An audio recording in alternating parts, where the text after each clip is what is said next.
माझी पूजा अपूर्ण आहे.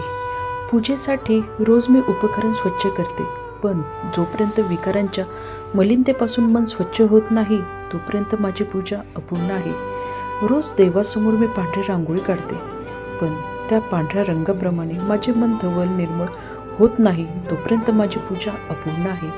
रोज तामणात देवांवर मी पाणी घालते, पण मनातल्या आसक्तीवर मी जोपर्यंत पाणी सोडत नाही, तोपर्यंत माझी पूजा अपूर्ण आहे. रोज मी देवाजवळ दिवा लावते, पण जोपर्यंत समाधानी वृत्तीचा नंदादीप मी मनात लावत नाही, तोपर्यंत माझी पूजा अपूर्ण आहे. रोज देवाजवळ उदबत्ती लावते, पण संसार तापाने मंदपणे जळत असताना चित्तशुद्धीचा अंगारा जोपर्यंत मला लाभत नाही, तोपर्यंत माझी पूजा अपूर्ण आहे. रोज मी देवाजवळ कापूर जाळते, पण त्या कापराच्या वडीप्रमाणे मनातले कुविचार क्षणात जळून जात नाहीत, तोपर्यंत